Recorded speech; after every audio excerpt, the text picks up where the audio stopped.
TV Câmara, Campinas. A todos e a todas, pedindo as bênçãos divinas, declaro aberta essa nossa audiência pública. Eu vou explicar a todos o que é uma audiência pública.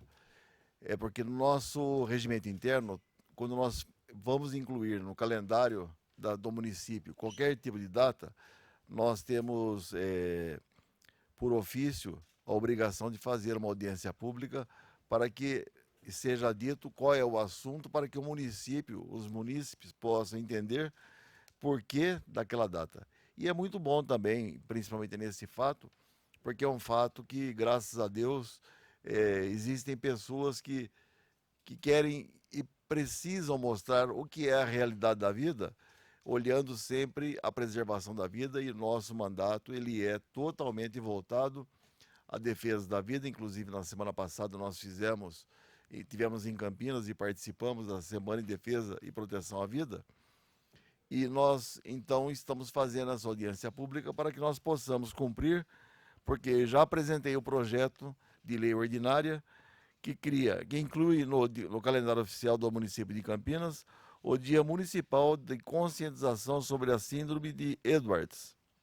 Então já está aqui e ele só vai à votação após ser instruído com essa nossa audiência pública.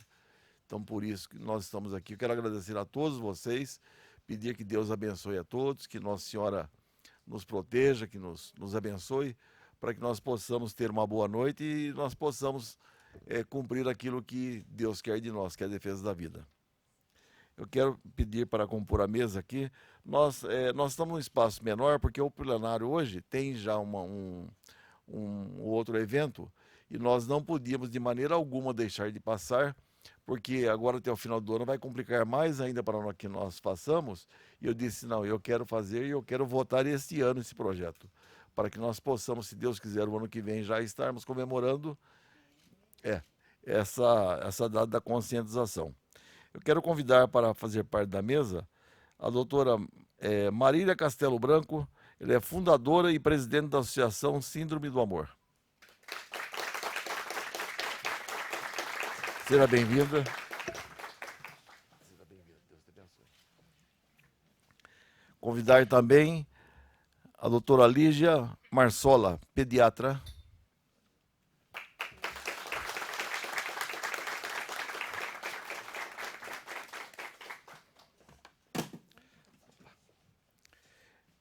E também a doutora Heloísa Aguilera, advogada, que trabalha nas causas.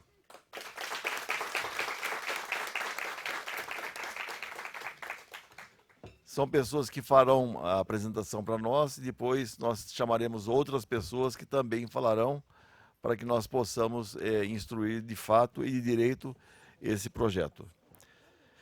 Eu quero também agradecer desde já, ele vai falar conosco, mas desde já a presença do Renato Contre, o pai da Isabela, nossa querida Isabela, está lá quietinha lá, ô Isabela, da nossa comunidade Som do Céu, que Deus abençoe todos vocês, abençoe a comunidade. E também a Rita de Fátima Pralon de Souza, a vice-presidente da Associação Síndrome do Amor também.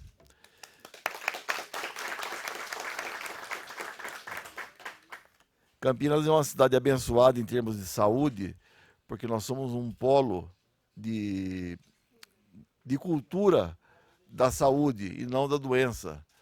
Então nós temos aqui o André de Irani, coordenador da intersetorialidade do Departamento de Saúde, representando aqui o meu amigo Carmelo de Souza, secretário municipal de saúde.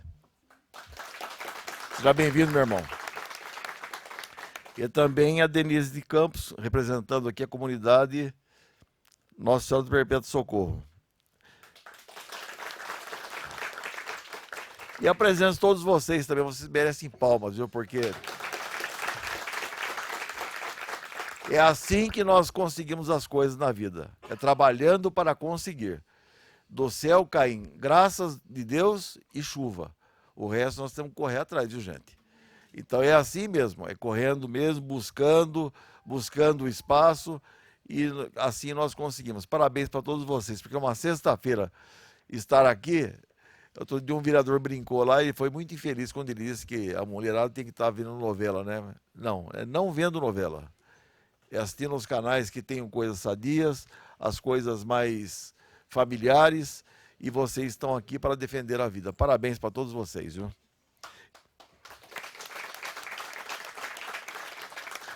Eu quero abrir a palavra à doutora Marília. Não, não sou doutora. Não. Então a Marília Castelo Branco, aliás, um belo sobrenome, Castelo Branco, né? Polêmico. Né? Não foi polêmico, não. Ele foi a abertura daqueles que impediram que o comunismo entrasse no país. Eu tenho que agradecer a ele até. Então a senhora está com a palavra, faça a colocação para nós, para que nós aprendamos um pouco a sua área de atuação. Por favor. Tá ligado? Tá. Boa noite a todos. Eu pedi para começar, né, a contar um pouquinho para vocês, porque para tentar contextualizar por que a gente está aqui, né? O que nos trouxe aqui. Então, primeiro eu queria contar que eu já morei aqui em Campinas faz 20 anos. Eu amava morar aqui. Fui embora para Ribeirão Preto, na época eu era casada, meu marido me arrastou para lá, fiquei brava, até separei. Eu tinha a sensação de que esse era o meu lugar no mundo, olha que coisa louca. E hoje eu voltei para cá e eu tenho de novo essa sensação, sabe? Que eu tenho alguma ligação com essa cidade, eu me sinto bem, ela é familiar para mim. Eu fui muito feliz aqui, fiz amigos. Enfim, queria agradecer a presença de todos. Queria agradecer, de vez em quando eu vou olhar no meu celular, porque está minha cola aqui. Mas eu queria agradecer, né, estar aqui nesse momento, primeiro a Deus, né, porque, como disse o vereador, quando a gente está lutando pela vida, a gente está com Deus pela mão, né? Então, queria agradecer a Deus primeiro, agradecer ao vereador Jorge Schneider, porque a gente sabe qual é a dificuldade que a gente tem, né, de chegar numa cadeira como essa, quando nós falamos sobre doenças raras, né.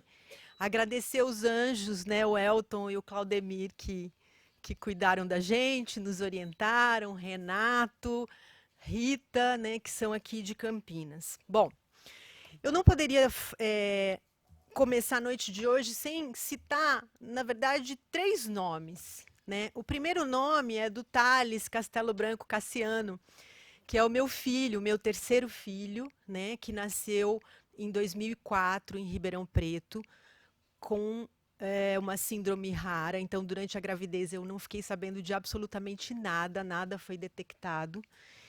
E eu levei o maior susto da minha vida, assim. Eu acho que eu tive uma experiência de morte. Mas não aquela morte assim que o coração para, sabe? Mas uma morte que eu acho que algumas pessoas já tiveram aqui em situações diferentes, mas é que quando a vida diz não para você, é não. Teu filho nasceu com um problema grave de saúde, não tem tratamento, não dá para consertar isso, né? E você fica com aquela criança no colo. Né, sem saber o que vai acontecer com ela. Então, no primeiro momento foi uma coisa devastadora, assim, né? Eu meio que enlouqueci, né? Eu fiquei muito, eu não estava esperando, eu fui para a maternidade ganhar o meu filho como eu tive os 2 primeiros, né? Mas eu acreditava que eu não tinha feito nada para ser castigada, né? Eu acreditava em Deus, não como eu acredito agora, porque agora eu não acredito, eu tenho certeza absoluta. Né? Então eu achava que filho era sempre presente. Então tinha um presente ali. E eu resolvi buscar o meu presente. Bem, eu poderia falar disso a noite inteira, mas por conta dessa criança, eu fiquei 1 ano e meio praticamente dentro do hospital, né, com outras mães, na UTI e tudo mais. E percebi que quando chega uma criança diferente daquela esperada, ela recebe algum aparato técnico, né? Tem os médicos, ainda que seja uma doença rara. Porém, a família ficava completamente desesperada e no escuro, né? Foi quando, lá em 2004, eu comecei uma comunidade no Orkut com a única intenção de ajudar o meu filho. Não existia outra. Então, quando eu chego num momento desse, eu falo, meu Deus, eu não tinha noção dos desdobramentos que surgiriam a partir daí, né? Então, gente, como é que foi isso? O segundo nome que eu tenho a contar para vocês, né, que faz muito parte da vida da gente, é de um médico. Então, quando todos os médicos, principalmente os cardiologistas, tinham desistido do meu filho, né, porque era uma doença incompatível com a vida. Um dia eu cheguei num dos grandes cirurgiões cardiovasculares de Ribeirão Preto, sentei na frente dele e disse, doutor, eu sei que a vida não está na sua mão, mas eu queria muito que o senhor ajudasse o meu filho. Então, contei, né, o que estava acontecendo, e quando eu terminei, eu ouvi aquilo que todas as mães que possam um dia me ouvir aqui, que passaram por isso, queriam ouvir. Que foi, olha, Marília, em relação ao terceiro cromossomo, né, que tem no Thales, a medicina ainda não consegue fazer nada. Mas vamos cuidar do coração dele.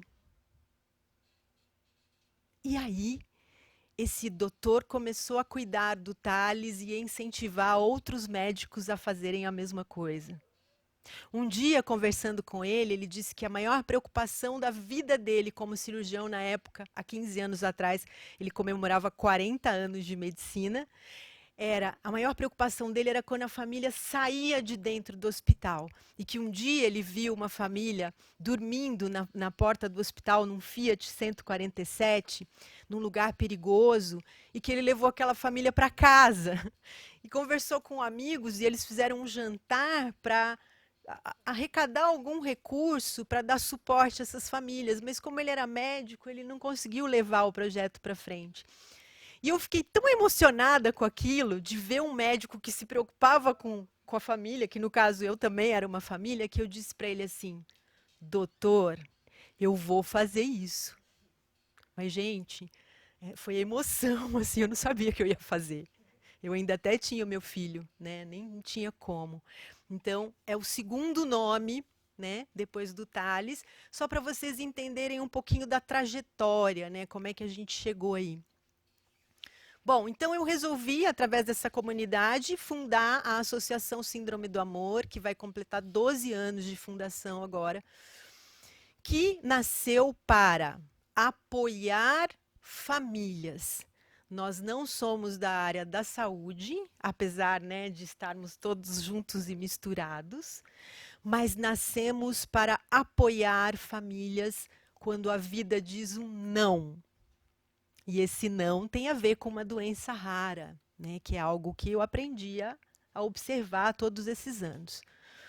Bem, começamos né, na verdade, eu era e continuo sendo uma mãe. Né, eu não tenho nenhum outro objetivo a não ser perpetuar a vida dessa criança que veio ao mundo por uma razão, por uma função muito especial. E porque ao longo desse caminho eu fui ganhando filhos, né? As mães, filhos e seus filhos, netos, é uma mistura, é um amor assim completamente diferente. Então, o dia que o Thales foi embora, com 1 ano e 5 meses, eu tinha milhares de pessoas, né, que estavam olhando para mim. Porque eu falava de amor, né, porque eu falava de vida, porque eu lutava pela vida do meu filho. Então, eu resolvi, né, seguir com tudo isso. Bem, só que as coisas crescem e você começa a perceber que para você atingir um número muito grande de pessoas, você precisa trilhar alguns caminhos. Um deles é o do poder público, que eu não conhecia e confesso que continuo conhecendo pouco. Então, eu só vou assim, né, quando tem alguém que conheça aonde a gente está pisando, porque, mais uma vez, nós nascemos para apoiar famílias, independente da crença religiosa, independente do caminho que ela vai escolher, né? E eu vou falar já já desse caminho, como ele é escolhido. Bem, então surgiu a terceira pessoa, que foi a que me deu um pouco mais de coragem para trilhar o caminho do poder público, que é a Soninha Brantes, que gosta de ser chamada de tia maluquinha, que é a tia-avó de uma criança que nós acompanhamos em São Paulo. E que a gente conheceu através da doutora Lígia. Eu costumo dizer hoje que Deus tem um grande bordado, e nós somos pontos desse bordado. Só ele sabe o resultado que ele precisa. Nós achamos que sabemos, mas só ele sabe. Então ele vai unindo as pessoas e a gente virou, né, uma grande parte desse bordado. Muito bem. O que eu vim falar aqui hoje, gente, além de agradecer, né, essas 3 pessoas e muito mais pessoas, mas essas representam todas, foi que hoje, né, esse começo, hoje a gente tem cerca de 80 voluntários, né, na nossa cidade sede, que é Ribeirão Preto, e mais centenas no Brasil inteiro. Nós acompanhamos quase 1.800 famílias que têm filhos com doenças raras, sendo que um pouco mais de 1.000 têm a síndrome de Edwards. E a gente está aqui porque, na verdade, nós temos objetivos bem diferentes dos objetivos das pessoas. Primeiro, para derrubar, né, no sentido mais forte, o conceito de incompatibilidade com a vida. Nós temos aqui a Isabela, temos a Maria Letícia, né, que estão aqui e olhando para elas, ali para o sorriso da Maria Letícia, a gente não precisa falar mais nada, né? O John Edwards, que foi quem descreveu a síndrome de Edwards na década de 1960, que, aliás, hoje é aniversário de morte dele, né, coincidentemente, eu falo que ele falou, ó, agora chegou um povo aí para defender, eu posso ir, porque ele faleceu justamente no ano que eu fundei a Síndrome do Amor, né? Mas, enfim, ele criou esse conceito porque era realmente assim que se pensava naquele momento com o que a medicina tinha para oferecer. Só que hoje nós temos uma realidade diferente e podemos provar isso. Primeira coisa. A segunda coisa é para tirar os nossos filhos da invisibilidade.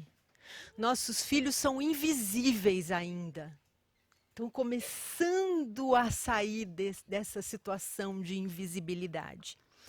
Também para contar para vocês um pouco o quanto o conceito de incompatibilidade da vida, em relação à vida, né, com a vida, cria uma desconfiança bilateral. Então, o Thales, o meu filho, quando esse médico de Ribeirão Preto disse: Marília, nós vamos ter que esperar ele chegar aos 10 quilos para operar o coração, eu acreditei nele e jamais questionei isso, porque ele jamais disse que meu filho era incompatível com a vida. Se ele tivesse dito, até hoje eu pensaria, será que teria mesmo, ou ele deixou meu filho morrer porque ele acreditava que ele era incompatível com a vida? Então a gente tem 2 grupos que precisam se unir para ajudar essas crianças, que são o grupo dos médicos e as famílias, que ficam uma com medo da outra. Porque, ao mesmo tempo, olhando os 2 lados, né, como faz o direito, as famílias também acabam, por amor, por desespero, a hora que perdem seus filhos, culpando os médicos. E a gente queria dizer que nós entendemos que a síndrome de Edwards é uma síndrome grave, que muitas vezes nós vamos perder os nossos filhos. Só que a gente quer que as pessoas acreditem neles, assim como acreditaram no Thales. A terceira coisa é contar algo muito triste. Hoje, nossas famílias são naturalmente orientadas a interromper a gravidez. E não só isso, a não oferecer o suporte de vida à criança que nasce. Naturalmente orientadas, sem saber que deixar de oferecer oxigênio, pelo menos, e alimentação a alguém, por mais que o estado de saúde dessa pessoa seja grave, é crime. É crime, além de ser desumano. O que me preocupa nem é a questão jurídica, porque a gente nem entende muito disso, mas é porque as nossas famílias estão sendo, de novo, naturalmente orientadas a não ajudar seus filhos com o suporte de vida. Então, eu pedi à doutora Heloísa, através do Renato, que falasse, né, que contasse sobre o que é uma pessoa, né? Uma pessoa viva. Bom, e o que pode nos salvar, né, ou começar o nosso processo, e é por isso que é tão importante a gente ter alguém que nos apoie, é um protocolo clínico, porque não existe um protocolo clínico. Quando as nossas crianças chegam ao hospital ou ao pronto atendimento, não existe aquele lugar onde o médico vai quando chega alguém infartado ou alguém com alergia, né, e ele está meio que em dúvida do que tem que ser feito. Não existe. Por quê? Porque é considerado incompatível com a vida. Depois olhem muito para Maria Letícia, olhem muito para a Isabela e pensem se essas famílias tivessem acreditado nisso. Senhor, que medo, tá vivo. Então, se essas famílias tivessem acreditado nisso. Então, gente, por enquanto, é isso que eu tenho a dizer. Nós estamos aqui e contamos com vocês. Nós não viemos falar de uma doença. Nós viemos falar de amor dos pais com seus filhos, sejam eles como forem. Muito obrigada.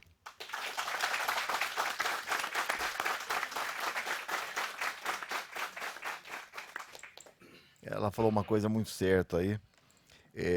No campo da política, é um campo muito cético. Eles não olham a vida. Eles olham aquilo que é mais fácil e olham aquilo que dá mais lucro. Infelizmente é isso. Em quase tudo, né, hoje em dia. Mas na política não podia ser assim. Nós estamos, o político ele é eleito para defender a posição da população e não ir contra a vida da população. Então é um conflito que eu tenho constante dentro da política, mas eu não posso olhar para a dificuldade, tem que olhar para a solução, né? Mas então agora nós vamos ouvir a Lígia Marsola. Ela é doutora. Doutora Lígia.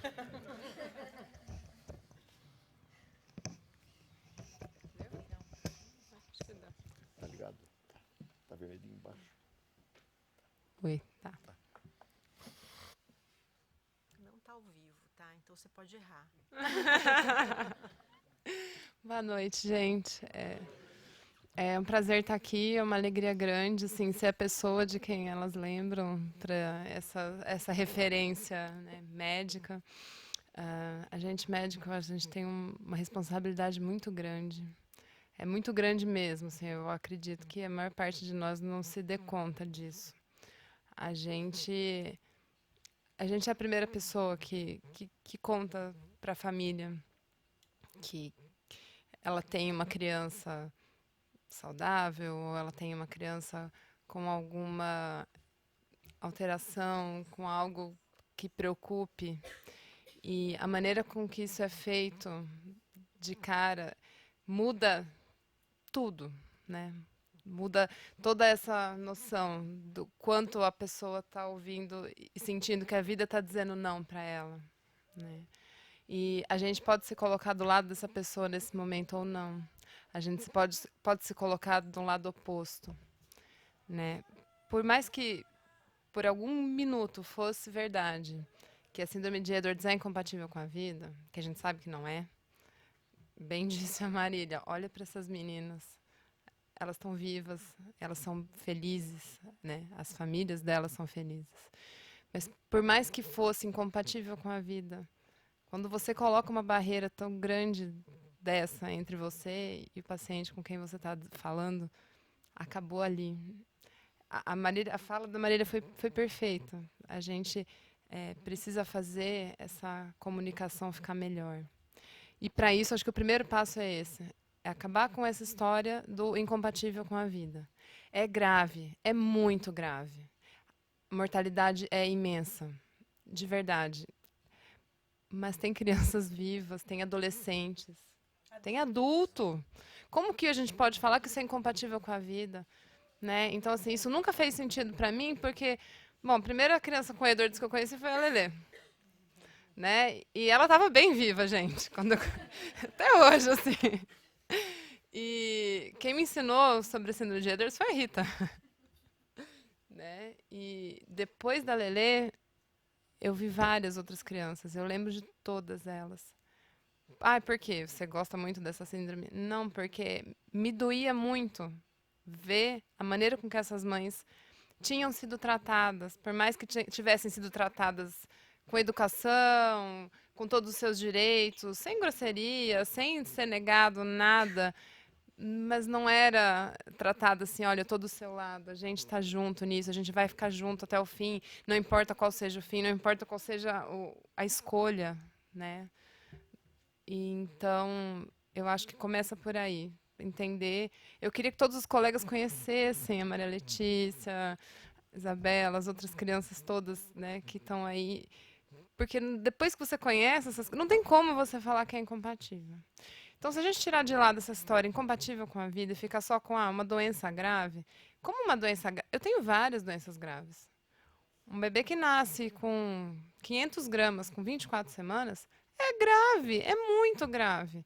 Eu falo que ela é incompatível com a vida? Não. Né? Então, assim, a gente precisa dar visibilidade para essa síndrome, sim. Eu acho que esse dia, né, esse dia para conscientização é muito importante por vários motivos.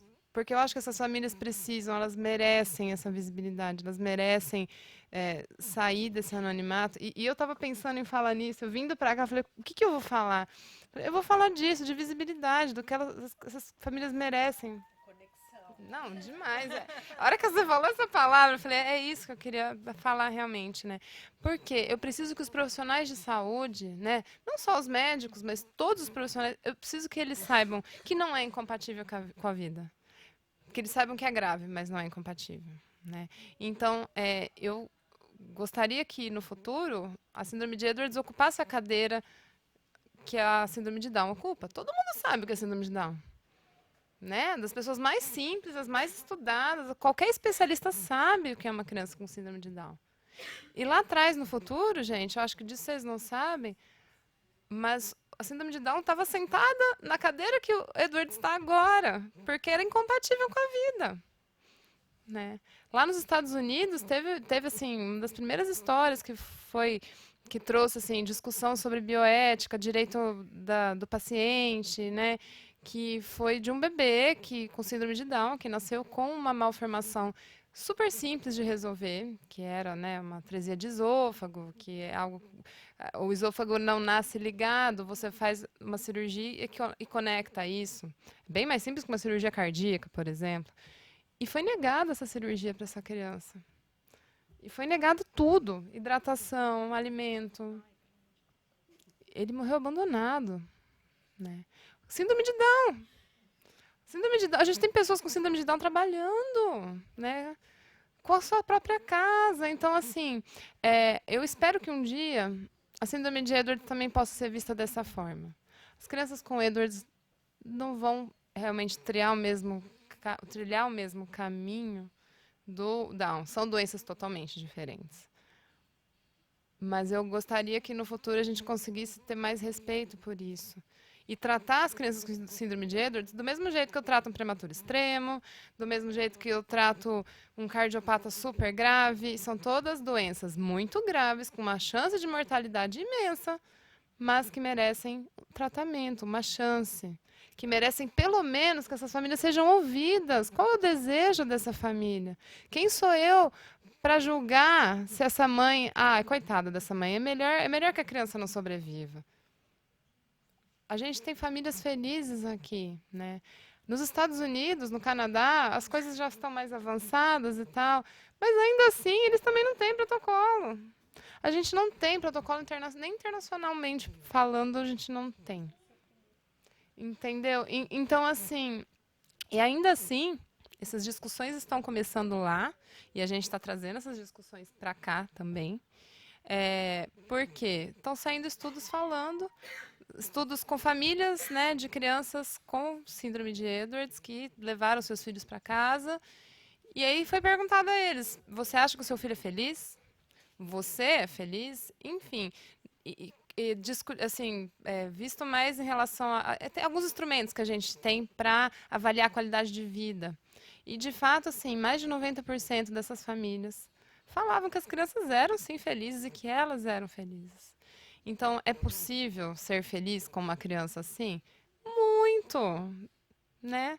Mas cada um é um, para mim não dá, não é possível por isso, por aquilo. Enfim, para começar, que a gente não consegue se pôr no lugar do outro até que a gente realmente esteja na situação, né? Então, o nosso trabalho não é julgar ninguém, né, dessa forma. Eu acho que o nosso trabalho é apresentar as opções, é ficar do lado e ajudar nessas opções aí, né? Então, eu fico muito contente que a gente esteja pensando aí nesse dia, a gente esteja pensando, né, tentando realmente lutar para a criação desse dia, porque eu gostaria que os meus colegas soubessem do que eu estou falando, soubessem do que é essa síndrome e do que acontece com essas crianças. Porque quando você não conhece uma doença, você não sabe o que é, você não sabe o que vai acontecer, né? A gente fala diagnóstico, prognóstico. Prognóstico é isso. Como que se desenvolve essa doença? Então, quando a gente tem o conhecimento, fica mais fácil, tudo fica muito mais fácil, né? Então, eu acho que é isso aí. Vamos juntas. O que precisar, eu vou estar por aqui. E em nome de todas essas crianças que eu vi, em nome de todas essas mães que eu abracei, que eu peguei na mão, essa associação me salva demais, porque é um norte, é diferente falar assim, conversa com aquela mãe ali, porque ela sabe o que você está passando, né? Olha, conversa com aquele pai, com aquela avó, com aquela família que sabe melhor do que eu o que você está passando. Tipo, você falar a mesma coisa que vale menos às vezes. Por conta disso, essa barreira que se cria desde muito cedo, né? Assim, é engraçado porque a gente vai estudar. Entre os geneticistas não se fala mais em incompatibilidade com a vida, né? Entre os pediatras também não, porque afinal de contas é a gente que cuida dessas crianças, a gente sabe que elas vivem. Agora, entre os obstetras, por exemplo, eu nunca ouvi falar de uma mãe que tivesse falado assim, eu tive diagnóstico de Edwards na gravidez e o médico falou que, vamos vendo como é. Todas elas. Olha, seu bebê tem uma doença incompatível com a vida e a gente sugere o aborto. Se eles forem delicados, eles, assim, apresentam a opção. Mas, geralmente, não é bem assim. É sugerido, é aconselhado. E aí é isso, você está se colocando no sapato de uma pessoa, porque, eu não gostaria, eu gostaria de abortar uma criança. Como assim? Não é você que está em jogo, é aquela mãe, aquela pessoa. Então, eu acho assim, que a gente tem que mudar muito a maneira de pensar das pessoas. E nós vamos chegar lá. Mas vamos, olha onde a gente já chegou, não é verdade? Né? E, bem, eu tenho uma ligação com o pessoal da USP de São Paulo. A gente está começando, agora foi aprovado pelo Comitê de Ética, um trabalho para avaliar as nossas crianças que a gente teve lá naquele complexo da USP com o Edwards, para justamente ver como foram os desfechos, quem operou, quem não operou, para ter um protocolo. Para eu não ter crianças na fila esperando para operar pelo SUS, que a gente sabe que não vão operar, que vão passar todas as outras na frente. Com o protocolo, para com isso, para tudo. Não, essa criança aqui tem uma chance de operar e ir para casa, nós vamos operar. Edwards não vai ser mais uma barreira, né? Outras coisas vão ser barreiras, mas como são com as outras crianças? Se eu tenho uma criança com uma cardiopatia, né, com problema de coração, ela não tem Edwards, mas ela tem várias outras malformações, vários outros problemas. A chance dela sobreviver é pequena, eu não vou operar, tudo bem. Mas não tem a ver com a síndrome, tem a ver com características clínicas, que é isso que a gente quer levantar. Para aquelas que a gente sabe que tenham realmente chance de operar e sobreviver, para elas conseguirem ser operadas. Né? Então, obrigada, gente. Eu que nem a Marília, eu falo. Eu quero aqui agradecer também a presença da Carmen Villa-Lobos, uma professora da nossa querida PUC de Campinas. Aqui representando o meu amigo, professor Dr. Germano Rigassi Júnior, que é o reitor da PUC Campinas. Eu estava aqui lembrando, o meu avô paterno, ele morreu com 47 anos. E eu me lembro que eu era garoto, eu perguntei para meu pai, por que o avô morreu tão cedo assim? Ele falou, não, naquela época, com 47, 48 anos, era a idade, era a terceira idade. Isso aí demonstra o quanto cresceu a medicina, quanto a medicina foi se desenvolvendo, quanto Deus permitiu que houvesse esse desenvolvimento. E por que então nós vamos enterrar esses talentos e voltar no tempo da pedra, onde o pintinho nascia com uma asa só? Vamos matar aquele pintinho, está com uma asa só. Isso aí é voltar à idade da pedra. Aqueles que insistem em achar um motivo para terminar com uma vida, ceifar uma vida, estão voltando na idade da pedra. Eu lamento quando eu vejo pessoas se dedicando à cultura da morte. Pessoas se dedicando. Nós temos um caso de um médico, ele é chileno, naturalizado brasileiro, e ele tentou montar aqui a Benfam, aqui em Campinas, que seria bem-estar familiar. O que é bem-estar familiar? Vamos saber o que era. Aí foi em 2007, né, Claudemir? 2007, eu fui querer saber o que é bem-estar familiar, porque eu me interesso pela família, né? É nada, era uma clínica de aborto. Era uma clínica de aconselhamento para aborto. O seu filho está com síndrome de Edwards, aborta. O seu filho, ele tem um problema assim, aborta.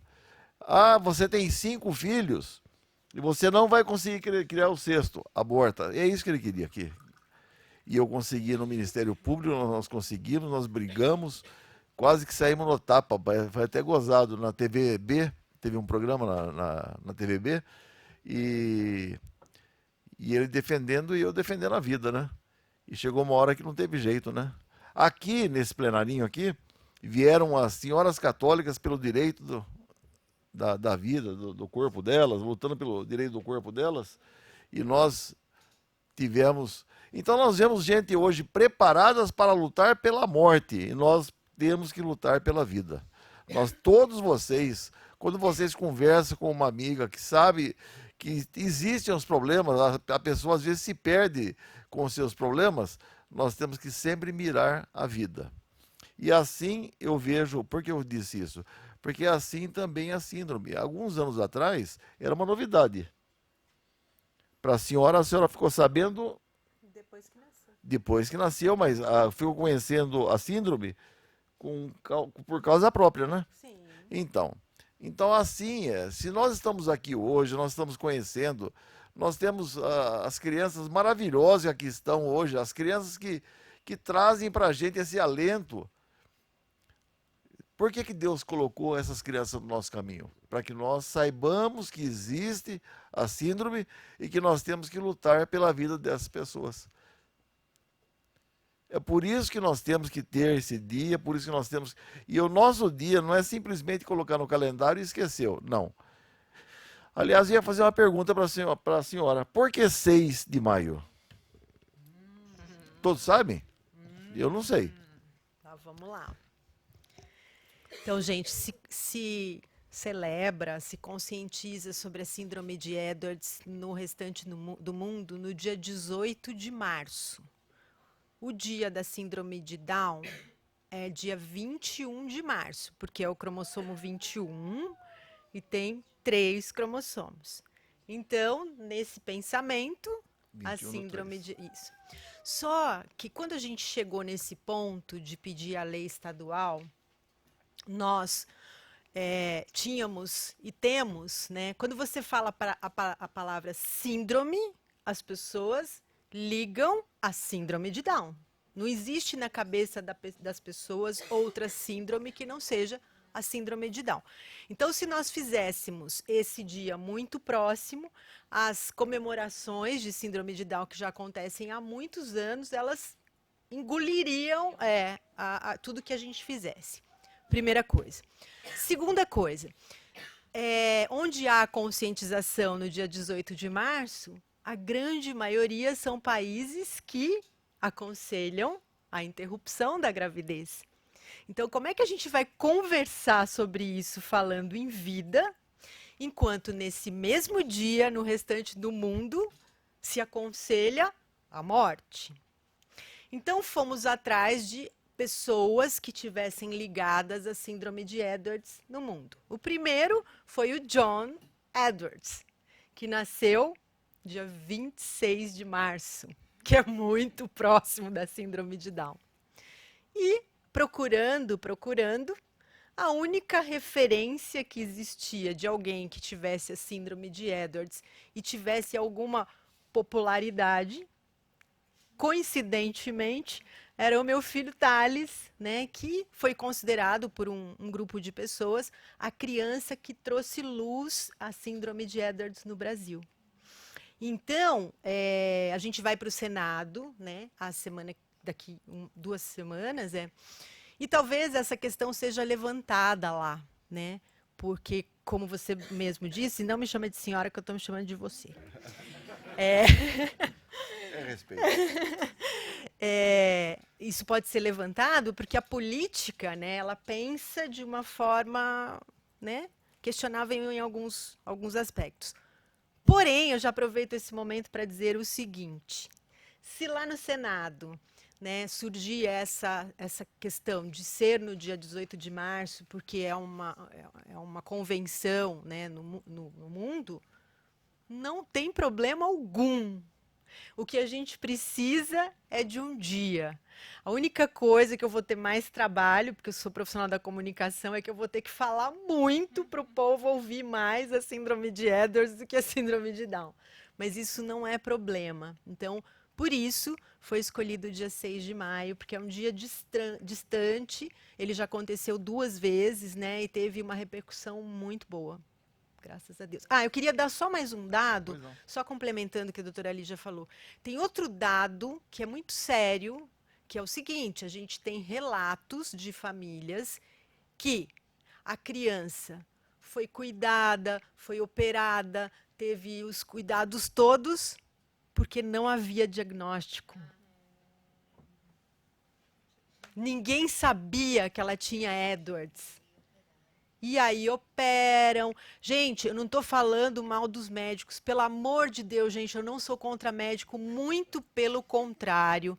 E sei que o médico ele é obrigado a seguir uma bíblia lá de artigos científicos. Não é isso.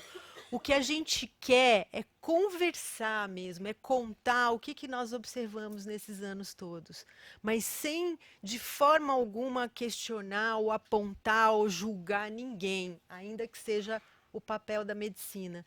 A síndrome do amor não tem né, o objetivo de julgar absolutamente nada. Nós temos um repertório de histórias muito grande e a gente quer compartilhar isso. Só isso. Eu gostaria, inclusive, que depois vocês passassem para nós os dados desse dia 22, que vocês vão a Brasília, para o meu chefe de gabinete, para que nós façamos um contato com a presidência do Senado, pedindo total apoio, total cobertura, para que haja, inclusive, a repercussão a nível nacional, para que nós possamos tirar um fruto bem alto desse dia. Obrigada, gente. Pode passar os dados e amanhã mesmo nós fazemos, amanhã não, segunda-feira, né? Segunda-feira, nós fazemos um e-mail já e faz um ofício também, mas passa um e-mail para o presidente pedindo total apoio e total anúncio, porque nós precisamos num momento desse aproveitar, né? Claro. Agora nós vamos ouvir a doutora Heloísa Aguilera, advogada da causa, né? Bom, boa noite. Tá ligado o microfone? Não tô conseguindo ouvir. Tá? Não? Estão ouvindo agora? Eu sou advogada em Campinas, né? Tive conhecimento do Edwards através da Isabela. A Isabela é minha cliente desde recém-nascida, né? O Renato e a Luciana eram os meus vizinhos. Então, desde que a Isabela nasceu e ela foi diagnosticada com o Edwards, ela teve um problema para sair do hospital, né? Que o convênio não queria fornecer todo o tratamento que ela deveria receber em casa, então nós precisamos entrar com uma medida. Então, eu vou passar para vocês, assim, 2 pontos principais que pediram para eu falar, principalmente do direito à vida, né? E aí eu vou tentar não usar muitos termos jurídicos, tá? Mas a gente está na casa da lei, então alguma coisa sobre lei eu vou precisar falar. A gente está aqui para aprovar uma lei, né?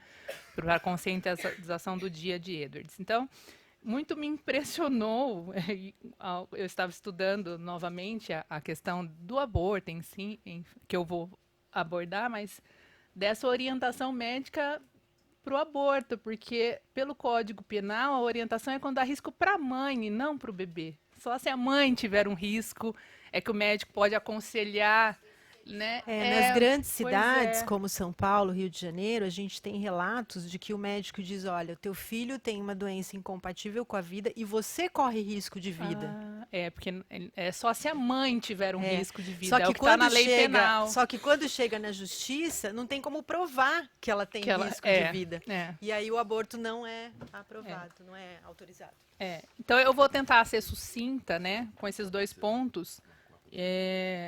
Eu trouxe por escrito, tá, o que eu tenho para falar. Então, eu acho que 3 questões principais no direito que o Dr. Jorge Schneider deve estar aí e deve tratar desses assuntos, que quando que uma criança tem direito? Ela tem direito quando ela está na barriga, no útero? Ela tem algum direito? Ela é portadora de direito quando ela ainda não nasceu? Né? É uma questão importante.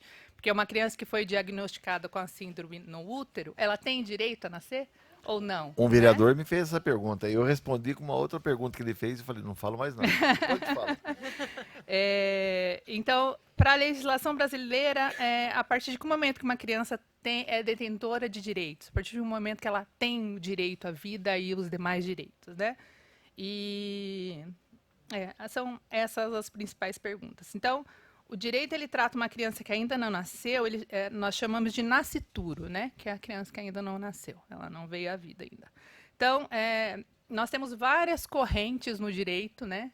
A depender do advogado, de que lado ele está, mas tem várias correntes sobre quando a criança tem esses direitos, a partir de que momento. Então, tem a corrente natalista, que é a partir do momento do nascimento. Então, essas pessoas entendem que enquanto não nascer, não tem direito.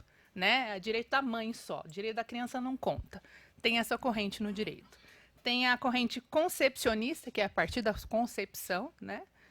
E aí o operador de direito, ele aplica de acordo com o entendimento dele, né? Só que, para mim, a meu ver, tá? E não sei se o Dr. Jorge concorda comigo, acho que sim.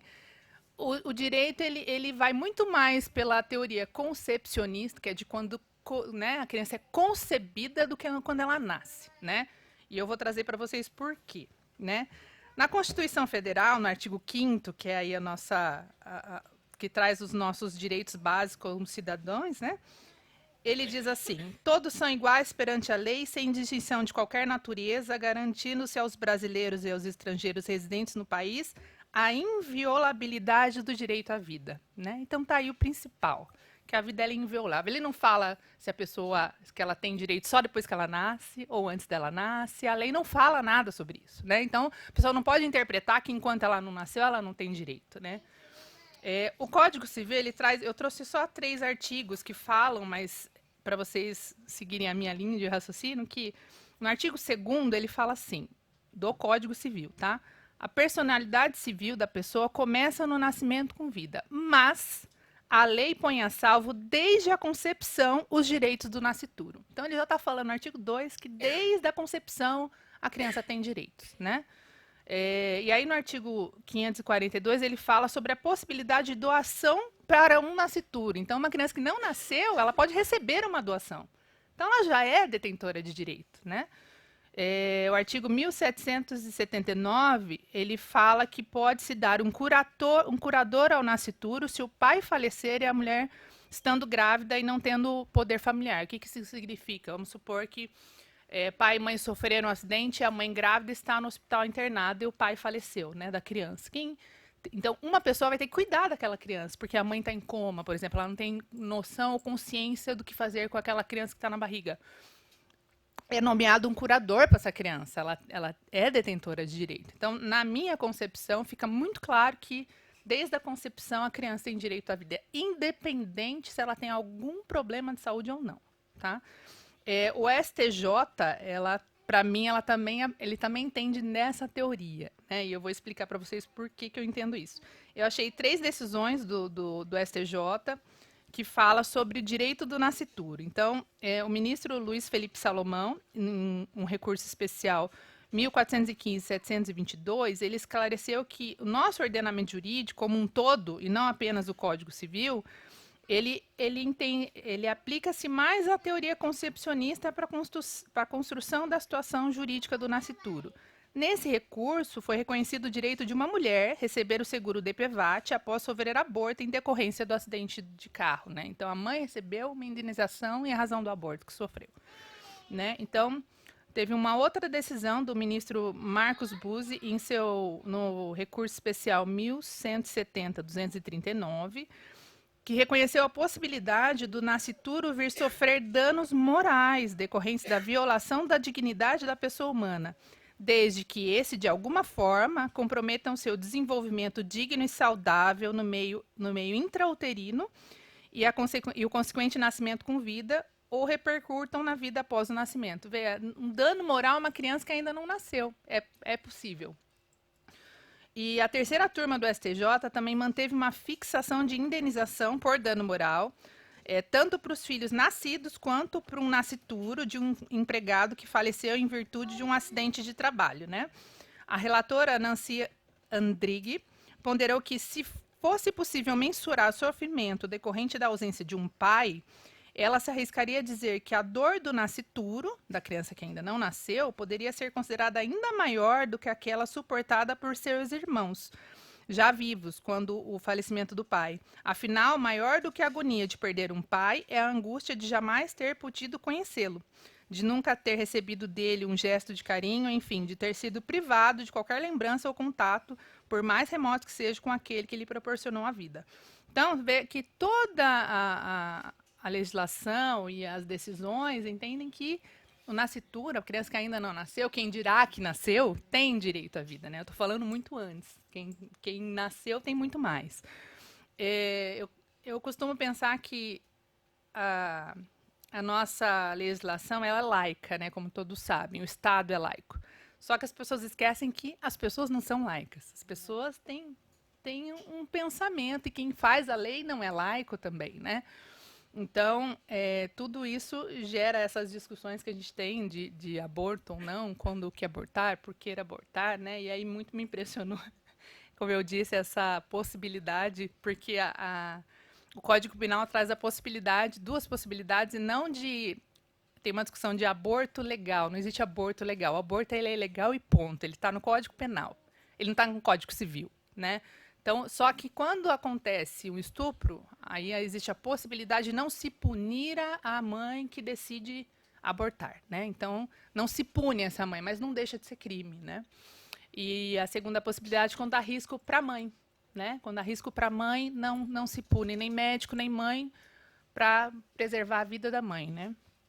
Então, vê que o nascituro ele é detentor, sim, de direitos, né? E que uma criança que for diagnosticada com síndrome, a meu ver, mesmo no ventre materno, ela tem, sim, direito à vida. Não há o que falar nesse sentido. E aí, eu vou agora passar a minha experiência no caso da Isabela, né? Se o Poder Judiciário está pronto para receber esses casos de Edwards. E aí eu vou falar com a doutora especificamente. Por quê? No caso da Isabela, eu não tive problemas com o Poder Judiciário. Pelo contrário, eu tive até um carinho imenso do juiz. Quando eu fui conversar com ele, eu passei isso para a Luciana. Porque quando a gente entrou com a ação, ele ficou uma semana com o juiz e ele não concedia a liminar e ela precisava sair do hospital, porque cada dia lá corria um pouco mais risco de pegar infecção, né? Então a gente precisava tirar ela de lá. E eu fui conversar com o juiz, né? Lá da Vila Mimosa. E aí eu cheguei lá, conversei com ele, falei, olha, eu sou advogada da Isabela, né? Eu expliquei o caso para ele. Ele tirou a carteira do bolso, me mostrou, tinha um papelzinho na carteira dele com o número do processo da Isabela. E ele falou assim, olha, esse processo está comigo. Eu estou analisando com muito carinho, porque eu quero dar uma decisão que não seja reformada no Tribunal de Justiça, porque com certeza o plano vai recorrer, né? Então, você vê que... Só que a gente só teve... O juiz e o advogado, eles fazem uma ação com base na prescrição médica, porque a gente não tem como falar... Eu não tenho conhecimento de causa médica para pedir para um juiz dar uma decisão, né? A gente tem que ter uma base, né? A gente tem que ter uma prescrição muito bem feita do que a criança tem, qual é o diagnóstico dela e do que ela precisa, né? No caso da Isabela, veio muito pormenor, assim, item por item, o que ela precisava. Era várias coisas. Para quê? Não só para nascer, mas para desenvolver bem, né? Para crescer com saúde. Então, o advogado precisa disso. Precisa de uma descrição médica muito bem feita para levar para o juiz, para que o juiz dê uma decisão e tenha uma base. Então, o poder, na minha experiência, né, que eu tive, o Poder Judiciário está, sim, preparado para defender a vida. Eu não tive problema.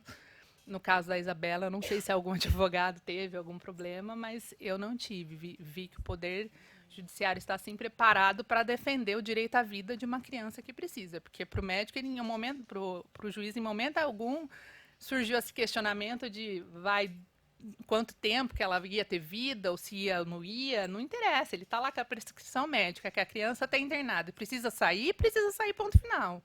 Entendeu? Então, eu vejo que, na minha experiência, teve, sim, esse aparato do Poder Judiciário. Só que isso precisa chegar para o advogado. Se não chegar para o advogado nem para o juiz, a gente não consegue exercitar o direito, né? Se a mãe não souber que o direito dela está sendo lesado, que o médico está induzindo ela, porque ela fica muitas vezes desamparada, né? Se o médico chega para ela e fala que não é compatível com a vida, como que ela vai pensar naquele momento de dor em procurar um advogado? Ela não vai pensar. Por isso que é importante a associação.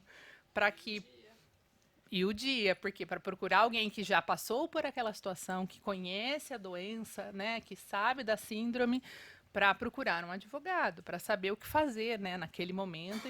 Eu acho que todos os profissionais envolvidos, né, estava falando aqui para a doutora Lígia, que maravilha seria se juntasse, né, os advogados, os médicos. A gente está falando com um universo de pessoas que está em total desespero.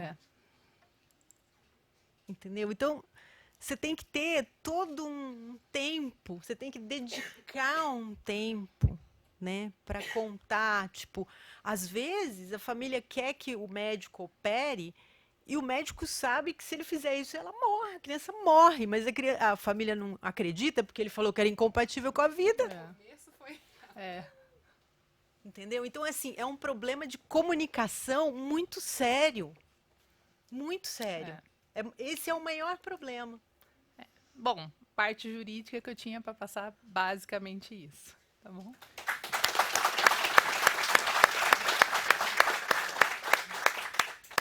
Eu disse a vocês que no campo da política é muito cético, né?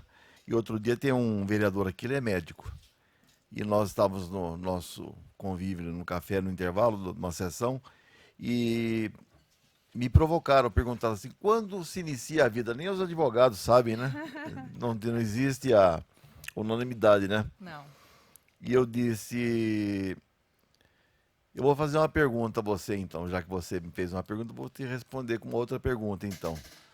Se uma mãe, ela mantém a relação com uma pessoa que não é fora do casamento, e ela engravida naquela noite, aquela pessoa que engravidou aquela mãe, ela sai com o carro dela e morre, ela é muito rica. O que vai acontecer depois de 9 meses? Quais são os direitos daquela criança? Ele falou assim, tem direito a tudo.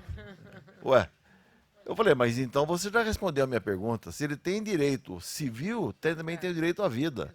Então não tem mais o que conversar com vocês. Os outros vereadores que são contra, eles me chamam de fundamentalista. Eles falam que aquele que defende a vida é fundamentalista, né? E esses que não aderem ao fundamentalismo da vida, né? Fizeram um ar de paisagem e foram tomar café para o outro lado. Então, vocês vejam, o ceticismo, ele acontece em todos os campos. Os advogados não têm unanimidade, mas tem coisas que são lógicas. O direito à vida começa assim, na fecundação, ali mesmo. Ali mesmo começou. O direito civil começa ali, e por que não o direito à vida, então? Então, são coisas que a gente tem que colocar na balança mesmo. Agora, eu vou pedir, nós estamos com a mesa pequena, agora eu vou pedir para você virar espectadora, e para você virar espectadora, me ajude que eu vou chamar aqui agora a Rita de Fátima, a vice-presidente da Associação Síndrome do Amor, e o Renato Contre, o pai da Isabela.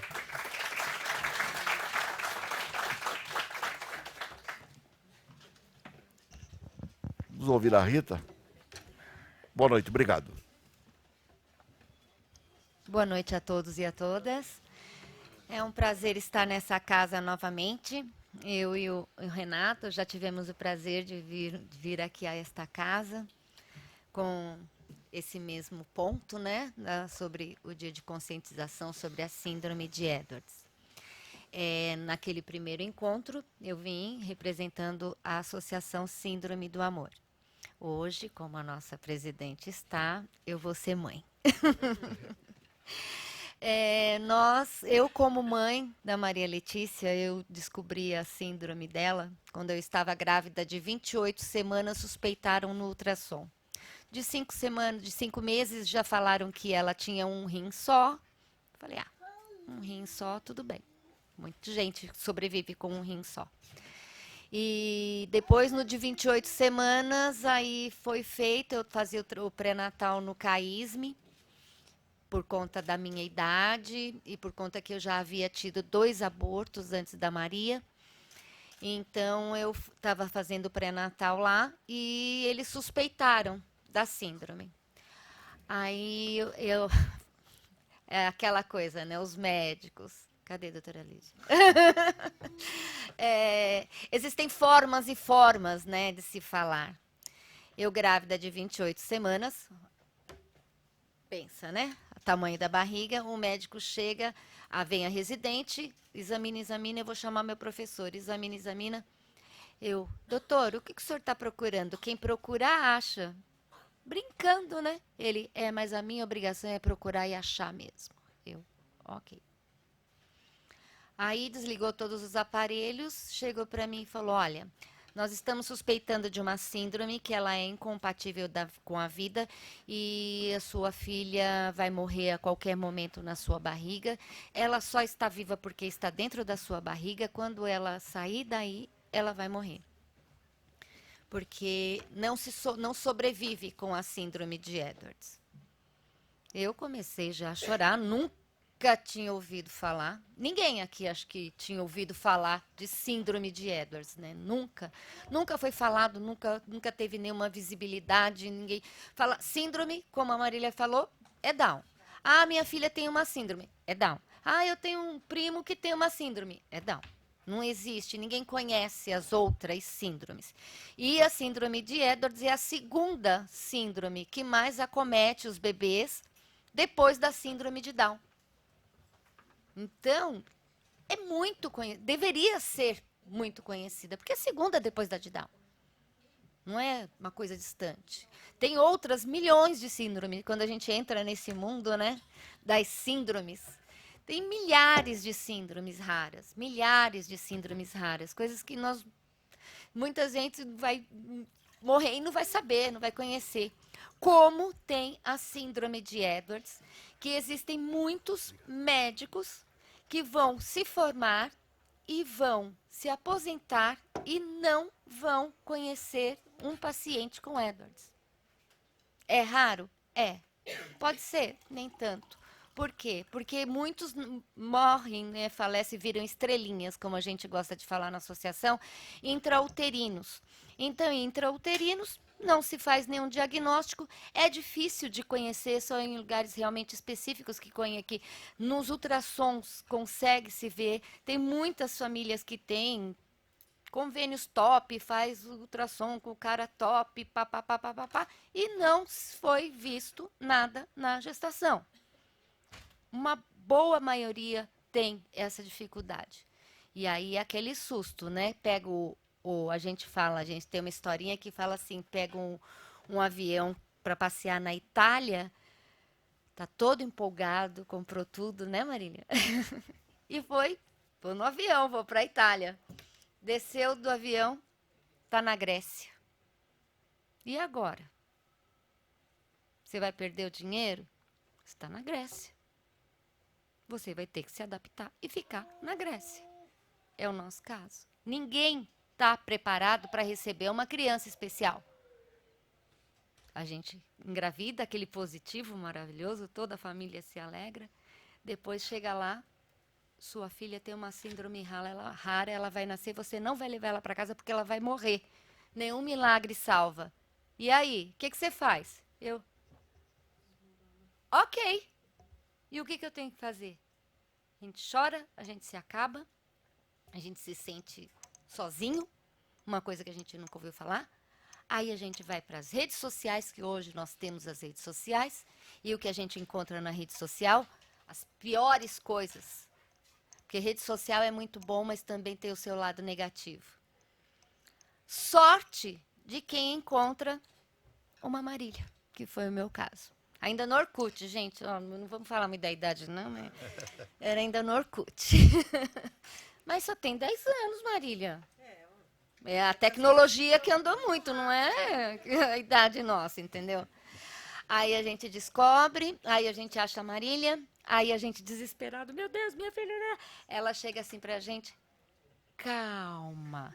Mulher, que calma! Calma o quê? Mas agora eu também faço isso, né, com vocês, né?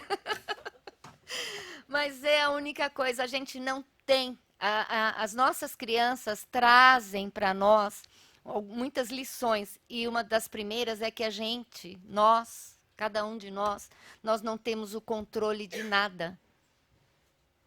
A situação está ali. Você tem uma única opção. Enfrentar. Ah, é para mim? Então tá, então bora lá. Eu tenho o controle da vida e da morte? Alguém aqui tem? Não. Então vamos enfrentar. Vamos em frente. O médico falou isso para mim, eu peguei, fui, encontrei Marília, aí comecei a pesquisar, tal, aí quando foi na consulta já estava, né, diplomada, né? Olha, é assim, assim, assim, minha filha não tem cardiopatia, minha filha tem sim, e eu acredito em milagres. O médico olhou para mim e falou, continue com a sua fé, porque eu também acredito em milagres. E foi assim a gestação toda. Maria Letícia nasceu de 40 semanas, nós tivemos que induzir o parto, porque eu não quis esperar mais uma semana, de parto natural, eu com 43 anos, sendo que com 31 anos eu tinha tido um filho de cesárea, e quando se tem, né, um filho de cesárea, não se tem outro natural. E foi natural, que nem anestesia não deu tempo, viu? Aí a bichinha é poderosa. Não precisou de oxigênio, não precisou de nada, e com 4 dias de vida eu levei minha filha para casa. Com uma sonda nasogástrica, falou, mas ela vai levá-la para casa, mas não faz enxoval, não. Nem faça enxoval. Não adianta, é perda de tempo. Não monta quarto. Ouvi que se eu comprasse uma fralda, eu estaria jogando dinheiro fora. Entendeu? Então, essa lei, a importância dessa lei para nós é a visibilidade. Nós temos, vocês viram aqui, a gente trouxe para vocês quantas crianças passaram aqui. São as nossas crianças que nós acompanhamos. Você viu alguma dessas crianças com cara de tristeza? Você viu alguma dessas famílias com cara de tristeza, com cara de dor? Essas crianças são só luz. Elas têm um objetivo: mudar esse mundo. Mudar esse mundo tão amargo. Mudar esse mundo tão difícil. Existe sim compatibilidade com a vida. A minha filha já teve uma vez que ela teve 5 paradas cardiorrespiratórias. O médico chegou e falou, olha, Rita, a gente lá na Unicamp. Doutor Ricardo, né, Lígia? Você sabe da síndrome dela, você sabe que se um dia acontecer e chegou a hora, a gente não tem mais nada para fazer por ela. Eu comecei a chorar, falei, bom, vocês façam o que vocês puderem, o resto Deus encaminha. O que eu vou fazer? O que a gente vai fazer? A gente não tem. São situações que a gente não tem o que fazer. É entregar para Deus. Entreguei. Tá aqui. 10 anos. Né? Fica olhando para a mamãe aí, né? As nossas crianças não são dignas de pena. As nossas crianças são lutadoras. Isso, minha filha, isso mesmo. E ela concorda, viu? Assinou embaixo. Eu falo que a Maria Letícia é só esqueceram de colocar a tecla SAP nela. Porque ela fala, a gente não entende. Mas ela fala, eu falo, juro que eu entendi. Ela jura que eu entendi, eu faço de tudo para ela sentir que ela se fez entender. E assim a gente vai levando a vida. Né, Maria? Rita, uma vez uma pessoa chegou assim para mim e falou assim, Rita, como você pode sorrir tanto tendo uma criança assim? Se fosse eu chorava todos os dias. Falei, por isso que Deus não deu para você, filha.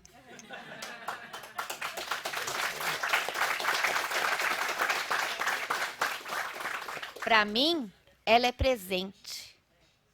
Para mim, como diz a Marília, ela é o presente às vezes que veio meio amassadinho, não era aquele retinho, lisinho que a gente sonhava, né? Aquele carro zero com aquele lação assim, né? Veio um carrinho usadinho, uma coisa assim. Não é o que a gente esperava, mas é o que a gente tem. Né, Maria? E a gente ama de paixão. Porque as nossas crianças ensinam a gente a viver o hoje, a amar o hoje. A Maria Letícia, hoje, ela não vai à escola, já passando para a parte de, que o Renato vai falar mais da parte da criança menorzinha, do pai, da visão do pai. A Maria Letícia, eu não mando ela para a escola. Mas como? Existe a inclusão. Será? Inclusão, para mim, não é uma matrícula. Inclusão, para mim, é ensinar, é abraçar, é fazer, desenvolver. Isso, para mim, não é inclusão, simplesmente ter uma matrícula para colocar minha filha num canto com uma cuidadora que ela vai ficar lá parada sem fazer nada. Isso, para mim, não é inclusão. Eu fico com ela em casa e ela é esperta assim. A minha filha já foi maltratada dentro de uma PAI. Que dirá numa escola? Aí, não, mas tem escolas boas, Rita, tem. Aqui mesmo em Paulínia tem escolas ótimas. R$5.000 a mensalidade. Até eu tinha colocado aqui, eu estava ali pensando, ali estava ali escutando. Aí eu coloquei algumas coisas aqui. O que a gente precisa, que a gente até vai conversar lá no Senado também, que já foi conversado com o Randolfo Rodrigues e agora está com a Zenaide, né? E a gente vai colocar isso lá também, que eles já falaram conosco. Precisamos de políticas públicas. Para quê? Por exemplo, hoje, estava gravando tudo que eu estava falando aqui, esse cara é louco. Hoje, uma mãe, uma família tem uma criança com síndrome. Edwards, Patal, seja qual síndrome for, uma criança especial. Ela vai parar de trabalhar. Porque quem vai cuidar? Se eu for trabalhar fora para ter uma empregada para cuidar, quanto que essa empregada vai me custar? 2.000? Então eu tenho que ganhar 5. Alguém me diz onde está esse emprego que eu vou correndo. Porque não tem.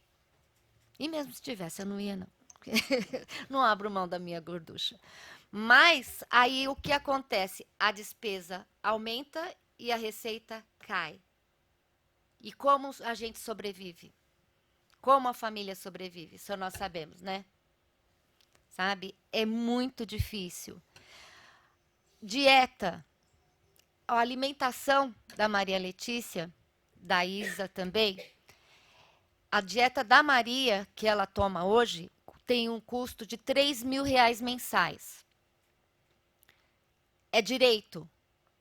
Está no Estatuto da Criança, está na resolução do CNAS, está na Constituição, está na resolução do INSS, que tem direito a receber esta dieta.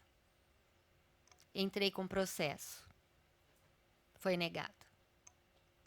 Vai para o Ministério Público. Desde março de 2017 o processo está lá. Se eu não tivesse o convênio que a gente paga com muito custo para ela, e o convênio tivesse fornecendo, do que a minha filha ia viver? A gente tem um benefício de um salário mínimo para uma criança que tem todas essas dificuldades. Uma cadeira de roda dessa custa R$5.000 e é trocada a cada 2 anos. Fora isso, tem outras coisas. Tem parapódio, tem colete. A mãe não trabalha, o pai trabalha sozinho na casa. E aí? As despesas aumentaram e as coisas caíram. Isso, lá fora, quando tem as crianças, elas recebem tudo. Elas recebem tudo. E a mãe, que é a cuidadora, também recebe um salário para cuidar daquela criança. E aqui nós não temos isso nas políticas públicas. Então a gente precisa também pensar, porque tem família aí, gente, passando necessidade por conta disso. Fralda é caro. Fralda, eu gasto quase R$500 de fralda, que é geriátrica já. E o benefício dela, quanto que é? Um salário mínimo, R$900. Como que paga? Como que vive? Vive. Um ajuda daqui, outro doa uma coisa ali, um ajuda de cá. Faz rifa, faz bingo. Entendeu? Mas é assim que a gente sobrevive. A vida da gente é uma transformação imensa, mas nós vivemos o hoje. E aprendemos principalmente, isso é uma mensagem que eu quero deixar para vocês. As nossas crianças, elas ensinam a gente a viver o hoje, a amar hoje, a perdoar hoje. Porque o amanhã, a gente não sabe quem vai estar aqui e quem não está. Uma criança com uma síndrome incompatível com a vida pode viver muito mais do que qualquer outra criança, do que qualquer pessoa. Eu posso ir e ela ficar. Ninguém aqui está livre de estar falando aqui. Foi. Então, é uma das maiores lições que as nossas crianças trazem. Viver o hoje. A gente tem que, sim, pensar sempre no futuro. Mas a gente tem que viver no amor hoje. Amar hoje, perdoar hoje, viver o hoje, ser feliz hoje, sorrir hoje. Porque isso é o que vale a nossa vida. E eu peço que todos vocês nos coloquem nas suas orações para que a gente consiga o mais rápido possível, tanto a lei aqui municipal quanto a nacional, que nós tenhamos essas vitórias E depois eu vou distribuir para vocês o panfleto, que a gente tem também o movimento T18 Brasil, que é o movimento das famílias. É um movimento independente da associação, um movimento das famílias, onde as famílias se unem para fazer algumas manifestações e fazerem essas colocações nas câmaras das suas cidades, tal, para que a gente tenha a maior visibilidade sobre a síndrome de Edwards. E qualquer coisa que vocês precisarem, qualquer dúvida, tudo que vocês quiserem saber, eu sou aqui de Campinas, é só entrar lá na associação, eu entro em contato, tem o nosso telefone lá, eu entro em contato, estamos à disposição para ajudar e para esclarecer qualquer dúvida e também para receber a ajuda de vocês, que é muito importante a fé e as orações de vocês. Muito obrigada.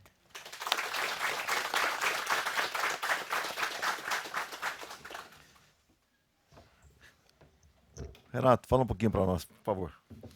Uma boa noite a todos.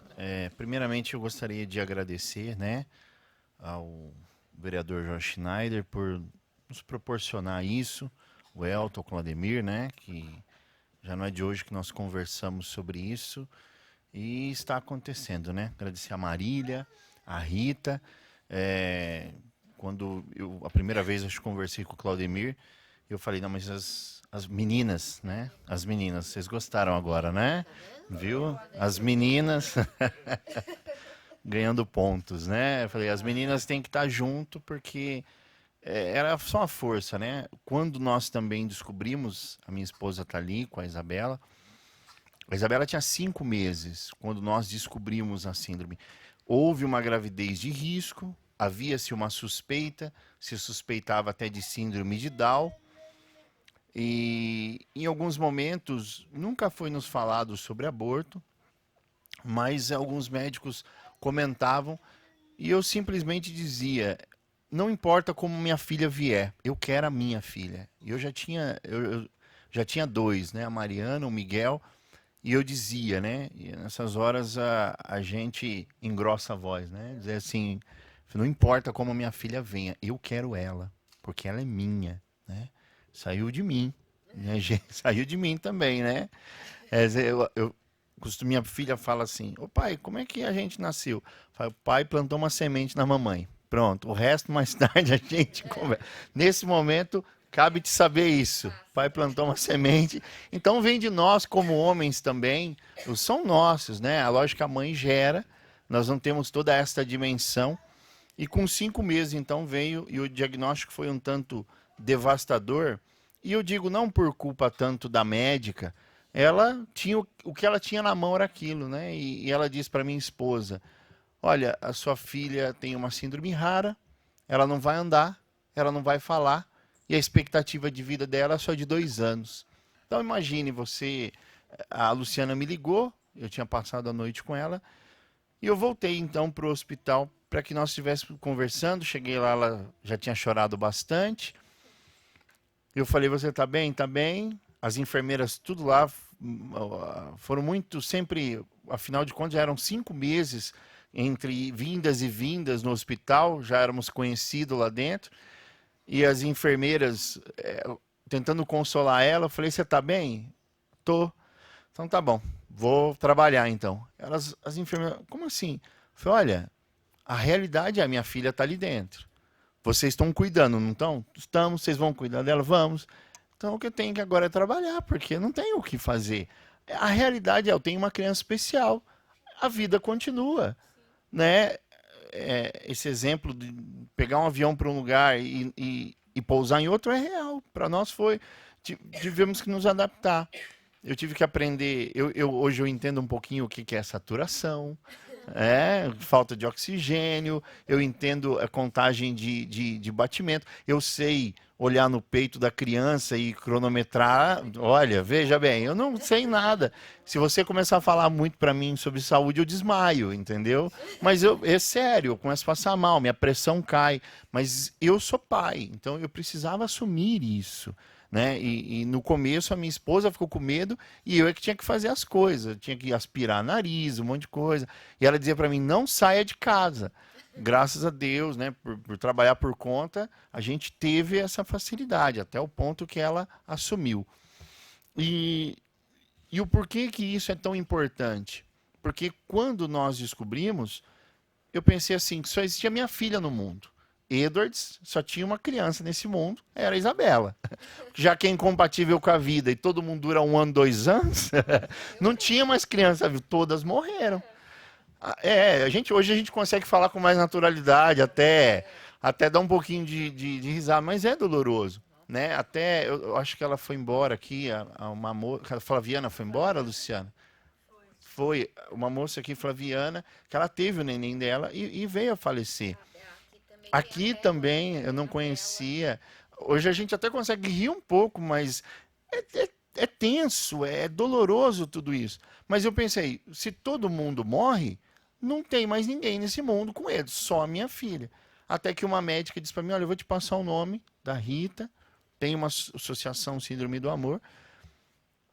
E ela nem sei se ela falou associação, enfim, o nome da Rita. Ela tem uma menina com Edwards, chama Maria Letícia, e ela tem, acho que era 9 anos na época. Não, é 7 anos, 7 anos. Eu falei, como é que é? Tem 7 anos. Eu falei, peraí, a médica falou que é só 2 anos. Se tem 7, bom, minha filha já ganhou 5 anos. Percebe? Como quando você sabe que alguém mais tem, que viveu mais, isso lhe dá esperança. Porque até então, a gente tem fé, a gente acredita em milagre, a gente acredita no impossível. Deus é o Deus impossível, a gente acredita nisso. Mas a gente também não descarta todo o conhecimento da medicina. E até então, para mim, 2 anos a medicina está falando e realmente, você não acha criança com Edwards assim? Foi então que, conhecendo a Rita, a Luciana, que teve mais contato com a Maria Letícia, e aí começou a vir, daqui a pouco eu estava num grupo de WhatsApp de pai, e a hora que eu comecei a fazer as contas da quantidade de crianças, chegou mais um, e hoje, escutar aqui, quando a Marília traz o dado assim, são 1000 famílias, mais de 1000, de crianças que estão vivas, é isso? Ou nem todas. Mas vamos imaginar, sei lá, umas 800 crianças hoje, por aí mais ou menos. Então, assim, já não é algo tão incomum. Pelo menos para mim, quando se diz síndrome de Edwards, já é algo mais comum. E é essa a ideia que nós queremos passar. Ali fora, enquanto eu estava aguardando todo mundo chegar, um rapaz, não sei se ele trabalha aqui na Câmara, ele falou assim para mim, o que é isso de ter 18? Que doença é essa? Eu acho que eu fui um pouco ousado, doutor. Eu falei, isso não é uma doença. Isso é uma alteração genética. É mesmo? Como é que é? Eu falei, aí eu comecei a explicar para ele. Ele, nossa, que legal. Minha filha, falam que é incompatível com a vida. Mas quanto tempo sobrevive? Não sei, meu querido. A minha tem 2 anos ali e ela tá como eu e você. Desculpa, 4 anos. É que ela é tão pequenininha. Eu falei, minha menina tem 4 anos ali. Aí vão falar, pai, esquece as coisas, tá vendo? Eu falei, minha menina tem 4 anos e ela tá viva. E ela está como eu e você. Eu posso morrer, você pode morrer, falei para ele, e ela ficar aqui. E como uma criança, né, veio a falecer, enfim, eu disse para ele, então qual é a ideia disso? É que a gente possa falar disso. Até como nós estamos falando aqui, alguns assuntos mais pesados, outros a gente consegue rir um pouco, né, se alegrar. Realmente, a doutora Lígia falava, nessa pesquisa, as crianças são felizes? Sim. Eu vou falar de quem mais eu tenho contato, da minha filha e da Maria Letícia. Toda vez que eu vejo a Maria Letícia, ela está sorrindo. Nunca vi a Maria Letícia, já vi brava. Brava, fica, mas logo sorri. A Isabela é a mesma coisa. A nossa família é feliz. Eu tenho mais 2 crianças. Um de 11, uma menina de 11 e um menino de 6. A Isabela é o xodó da casa. Ela é a alegria. Né? Então, assim, eu faço parte de uma comunidade católica, a Isabela se torna a alegria da gente, porque quando ela consegue ir, nem sempre dá para ir, tem toda a questão de saúde, mas é uma alegria para a gente. Então, uma criança, aí eu queria terminar com isso, que uma criança especial, ela tem um impacto no mundo gigantesco. Quando você joga uma pedra na água, forma aquela onda, às vezes várias ondas. Uma criança especial, toda criança, uma criança, vamos dizer assim, vou dizer normal, ela já tem um impacto na vida de toda a família, do pai, da mãe, dos avós, dos tios. Uma criança especial tem esse mesmo impacto de transformar a vida das pessoas. E eu costumo dizer que não é eles que precisam da gente ou dependem da gente, somos nós que precisamos deles, porque eles nos ensinam a sermos mais seres humanos, a sermos homens e mulheres melhores.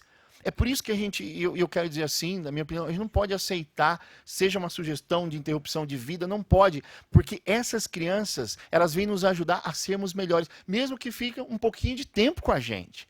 A gente não esquece, porque eles nos ajudam a sermos melhores, a sermos diferentes, floresce em nós aquilo que deveria ser uma humanidade, algo caloroso, a caridade entre as pessoas, porque apesar de termos alguns preconceitos, e realmente tem, mas a gente nos melhora. E às vezes deixa a gente até estressado. Outro dia eu briguei no mercado por causa da vaga de deficiente. E eu entrei mesmo assim, eu e a Luciana. Brigamos mesmo, sabe? Não chegamos à via de fatos, mas estava quase. E foi uma situação que assim... Porque Renato. toda vez que a gente chega num mercado, num estabelecimento, tem alguém com um veículo parado que não é deficiente e está ocupando a vaga. Então, essa discussão precisa ser cada vez mais falada, né? E mais uma vez agradeço ao vereador e toda a equipe dele e todos vocês que vieram aqui, porque nós precisamos falar muito mais. Porque quanto mais nós falarmos sobre isso, e a doutora disse algo maravilhoso, o Edwards tem que ocupar uma cadeira de destaque, né? Assim como o Dow. A gente fala de Dow hoje, não é que legal. Mas tem países, por exemplo, que eu não sei qual país, minha memória não é muito boa, que diz assim, não tem mais síndrome de Down no nosso país. Mas por quê? Porque todos estão sendo abortados. Quando diagnosticado na gravidez, estão sendo abortados. Então isso não é algo humano. E é isso, né, que eu agradeço mais uma vez cada um de vocês. A gente pensa um monte de coisa para falar e no final a gente fala o que dá. Obrigado, viu? Em 1945, uma pessoa julgou-se acima de Deus ou ao lado de Deus, né? E resolveu purificar as raças. Purificar as raças. E começou a dar destino à morte para muitas pessoas. A câmara de gás, matava com tiros, procurando uma raça mais pura. Esse nome dessa pessoa é Adolf Hitler. E hoje nós vemos muitas pessoas imitando Hitler, dizendo esse merece viver, esse não merece viver.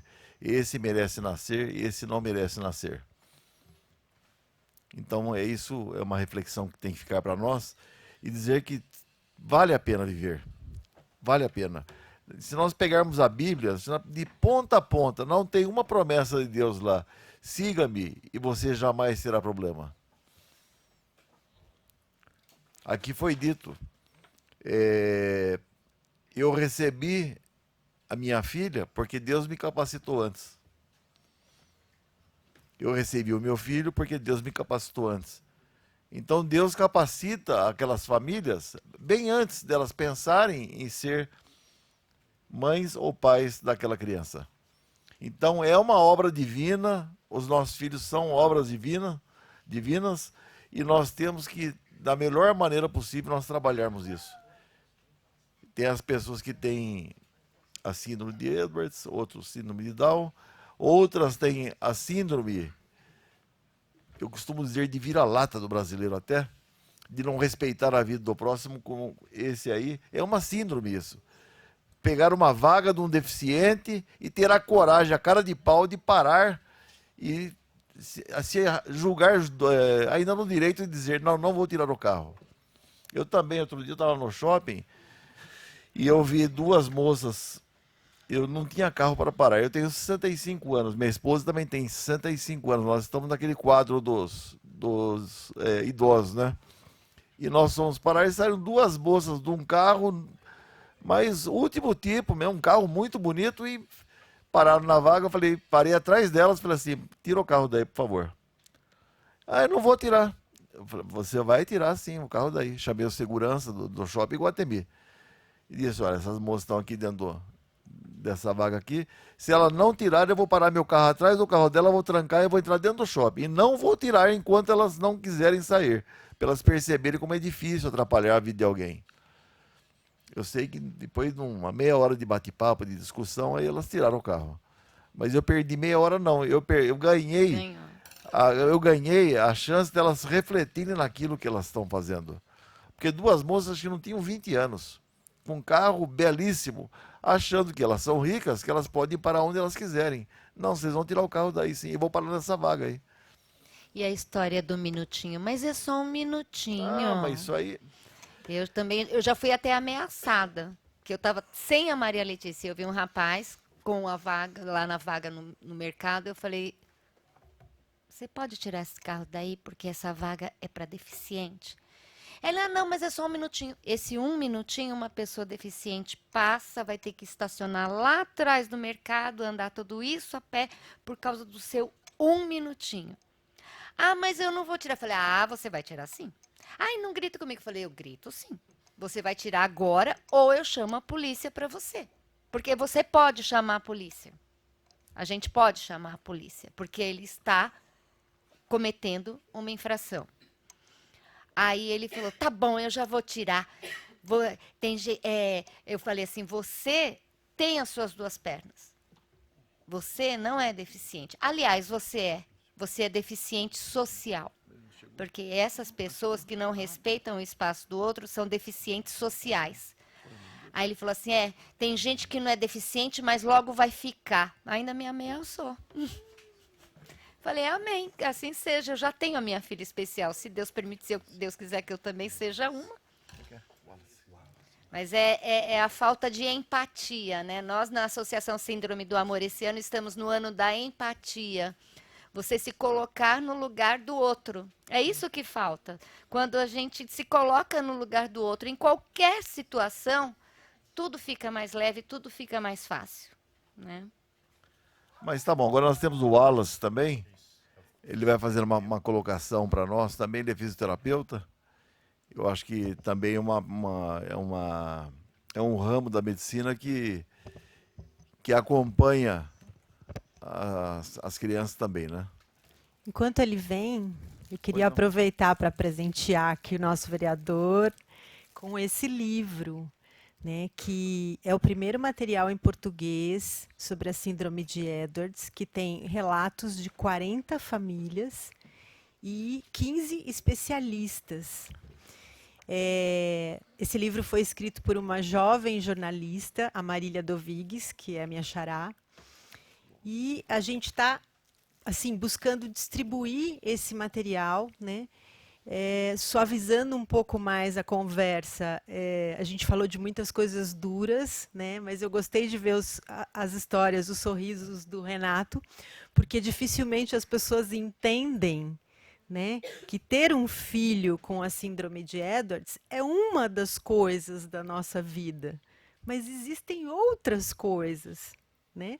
E que ter um filho com síndrome de Edwards tem realmente muitas dificuldades, mas também tem muitas alegrias, como em tudo na nossa vida, né? Então, eu ofereço esse livro com o maior carinho e gratidão de toda a equipe da Síndrome do Amor, todas as famílias, e ele está sendo vendido, né? A Marília Dovigues doou todos os direitos aos projetos da Síndrome do Amor, e é isso. Estou muito feliz de estar aqui. Agradeço mais uma vez, orgulhosíssima assim, da Rita, minha mãe que eu conheço há tanto tempo, o Renato, Luciana, enfim, Débora. E é isso. Agora eu vou deixar o Wallace falar. Pode falar o preço, pode falar o preço. Custa R$25 o livro. E é um livro, não é um livro sobre uma doença, apesar dele ter a parte explicando o que é, todos os exames, mas ele é um livro sobre amor, né? Sobre amor. E principalmente para a gente... Porque o nome dele é Todos os amores são perfeitos. Para que a gente entenda que, apesar de qualquer qualquer situação, a gente ama os filhos, né? Ainda que eles nos deem trabalho, ainda que eles nos decepcionem, ainda que eles nos frustrem, né? Porque às vezes eles escolhem caminhos diferentes daqueles que a gente gostaria que fosse. Mas a gente ama os filhos, igualzinho a que qualquer pai, qualquer mãe ama o seu filho. É igual. Onde é que nós encontramos esse livro? O livro ele está à venda no site síndromedoamor.com.br através do Mercado Livre. Se vocês entrarem no Mercado Livre também, digitarem lá "Todos os amores são perfeitos", você também chega no link do livro. Aí, perfeito. Mas Tá se bom. alguém quiser alguma coisa, nós temos alguns livros conosco hoje também. Ai, que bom. Eu vou ficar com 4, então.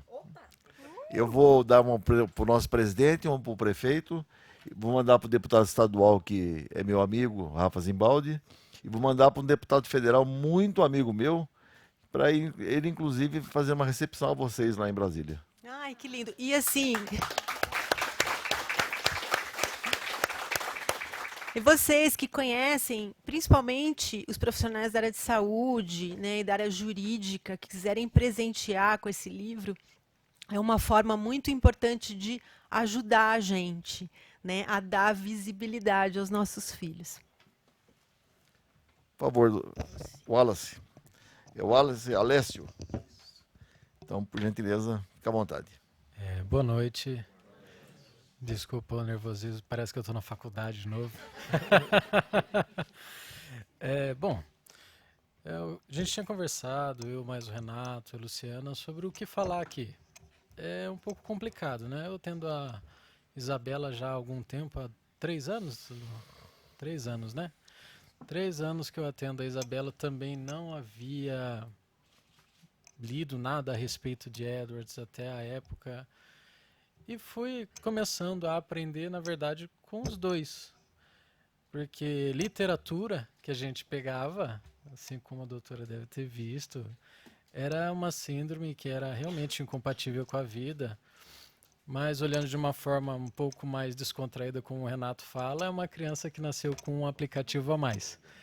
Então, na minha área de atuação, fisioterapeuta, que nós sempre trabalhamos para ter um ganho de vida social, um ganho físico, ganho respiratório, cardíaco, né?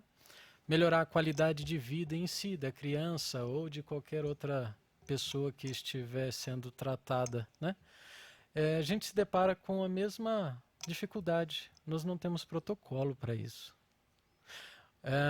Mas, Wallace, como você faz para saber o que fazer com a criança, né? Na minha situação, eu não pego situações tão graves quanto a senhora, né? Quanto você, perdão. Não pego tão grave criança prematura de 24 semanas. Bom, enfim, as crianças que eu acabo, essas estrelinhas que eu acabo pegando para tratar, que acabam se tornando filhas adotivas minhas, né? São crianças que a gente precisa priorizar as principais dificuldades dela. No caso, a Isabela, inicialmente, foi uma parte respiratória, né, Renato? Ainda tínhamos a dificuldade de ter alguns médicos com opiniões diferentes, muito distintas entre fazer ou não uma operação, né?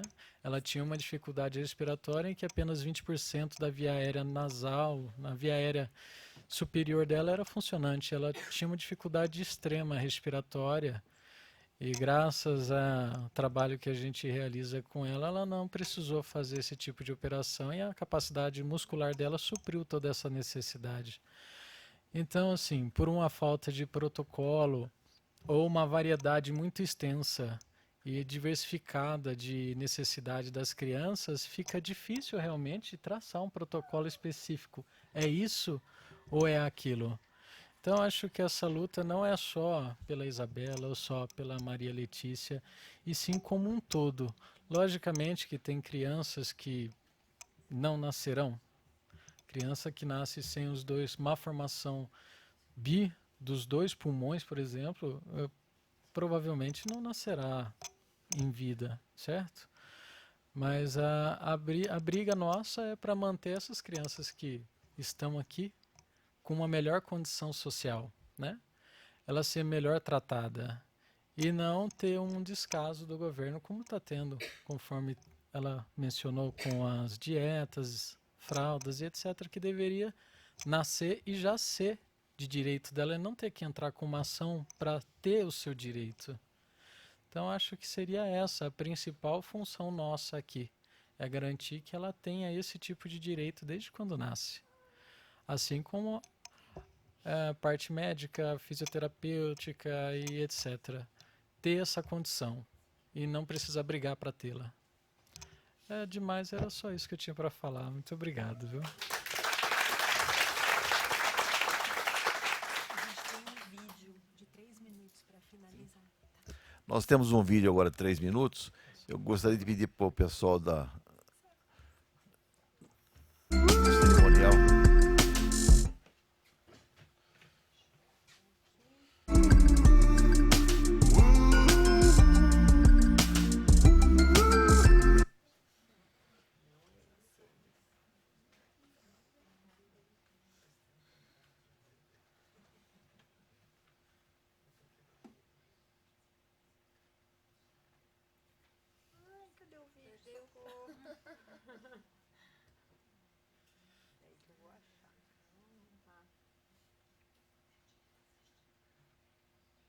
O computador é assim, né? Quando você mais precisa dele, ele resolve pensar.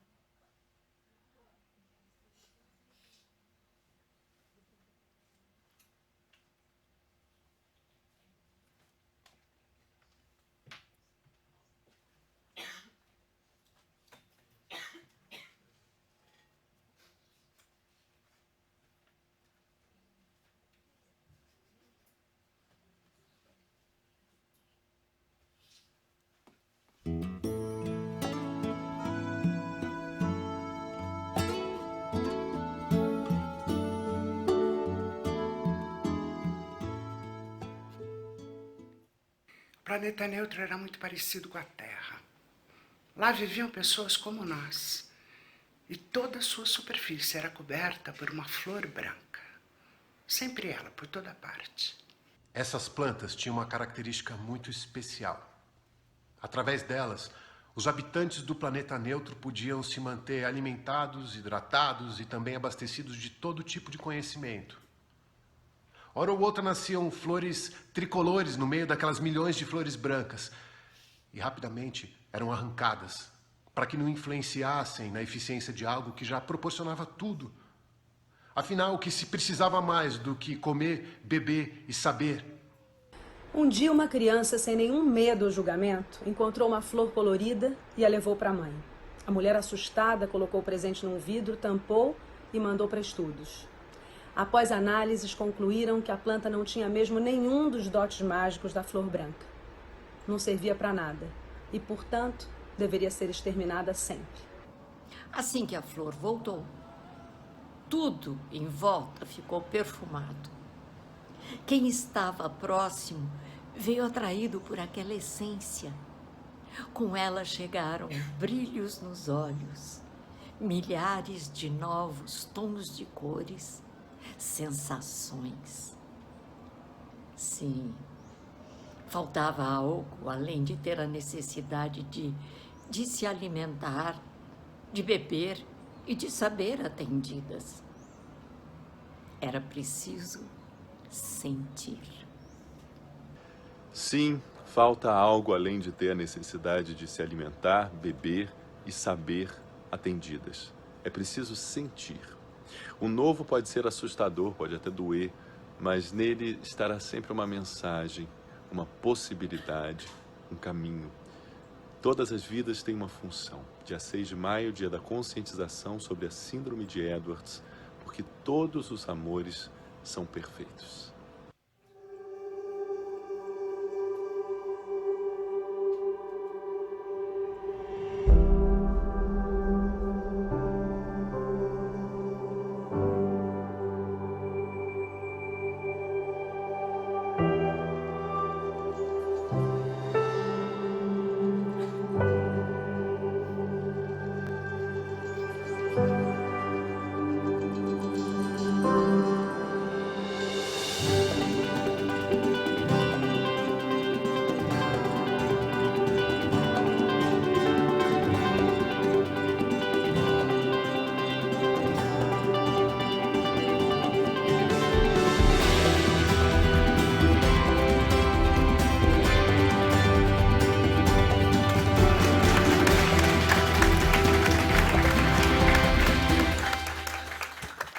A palavra amor já é uma palavra perfeita, né? A palavra amor, para mim, já é uma palavra que traz alegria. É uma palavra que não traz angústia, não traz nada, traz alegria só. Porque amor não é simplesmente o amor físico, o amor carnal. É o amor que vem de dentro, aquele que vem para os filhos, que vai para os pais. Eu perdi meus pais já, não os tenho, mas eu tenho um amor muito grande por eles. O meu celular, até a tela dele é a imagem da minha mãe, que já faz 16 anos que ela faleceu. Eu não tinha nem celular na época, mas eu tinha a foto, eu já pus e eu carrego comigo. Daqui a alguns anos eu vou estar com a idade que ela estava quando faleceu, né? Mas ela está no meu coração. Eu acho que a única coisa que é eterna e definitiva é o amor. Verdade. Né? É o amor. Então nós cumprimos hoje, com a graça de Deus, graças a todos vocês. Eu quero agradecer em especial ao Wallace, que fez para nós a colocação, a Marília, que não é a senhora, mas sim você, a Lígia, a Carmen Vilas Boas também, que esteve conosco, ela já foi, a Heloísa Aguilera, a Rita deu um testemunho de vida aqui, muito bonito, viu, Rita? O Renato é uma pessoa fantástica, é um irmão, a gente vê ele nas missas cantando, louvando a Deus, parece que ele não tem problema, né? Ele não tem, a hora do louvor, a gente tem que louvar a todo momento, né? Ao André também, coordenador da intersetorialidade da Secretaria de Saúde, que já foi também. A Denise e a todos vocês, porque vocês vão ficar na história, porque nós terminamos uma audiência pública necessária pela lei para que nós possamos ter esse dia municipal. Então vocês colaboraram com a legalidade para que nós tenhamos esse dia. Então agradeço a Deus e peço saúde para todos vocês, muita paz e saúde e paz para as duas gatinhas aí presentes aí. Oh, eu queria chamar todo mundo para tirar uma foto, assim, todo mundo junto. Vamos tirar sim. E eu declaro encerrada e agradeço a todos, a assessoria, inclusive, por todos aqueles que colaboraram para que acontecesse, aqueles que vieram, aqueles que divulgaram, e nós também dizer que nós tivemos a Semana em Defesa da Vida, que foi muito produtiva, muito boa, e nós pudemos trabalhar, e agora nós vamos encerrando hoje, porque nós, fechando com chave de ouro, porque a Lei de Defesa e Proteção da Vida é de nossa autoria, a Lei do Nascituro também é de nossa autoria no município, e agora também essa. Tudo aquilo que colabora para a vida, nós temos que buscar a Deus acima de tudo, em tudo, e através de leis também. Aqueles que são céticos, me desculpe, mas eu confio em Deus, eu creio em Deus. Obrigado.